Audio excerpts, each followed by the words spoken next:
एगो लड़का एगो पत्नी अपना दीवर से तंग होके अपना पति के फोन कर दिया और का कह दिया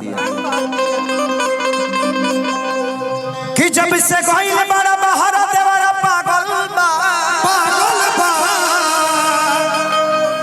हे राजा तहरा से ज्यादा हमारे पीछे लागल बा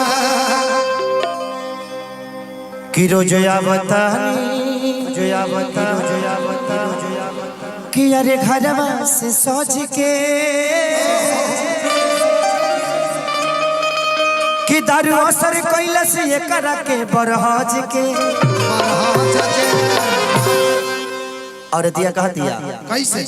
कि दही के नदिया के तोहरा बिलारी रखवार भइल राजा 1 2 3 4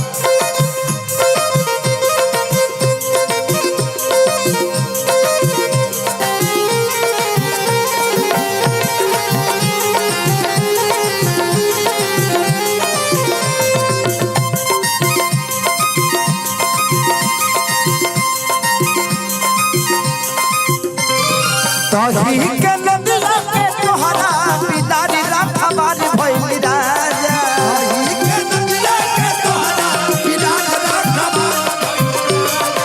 दही के नदिया के तोहरा बिलारी रखवार भइल राजा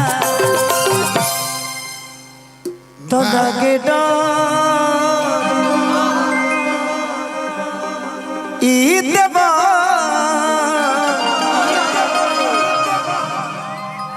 अरे कह दिया बाबू कि लगे डर इते बड़ी करी घाती ये राजा लगे डर इते बड़ी करी घाती ये राजा दिन रात रहे छतिया हाथी ये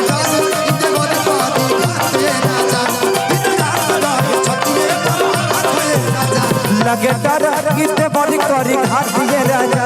दिन रात रहे छतिया पर हाथी ये राजा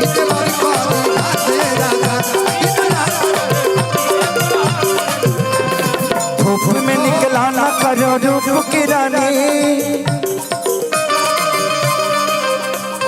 धूप में निकला ना करो रूप की रानी कहीं गोरा लगे काला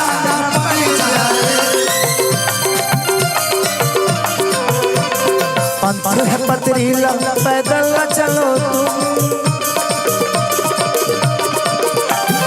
पंथ है पथरीला पैदल न चलो तुम कहीं गोरा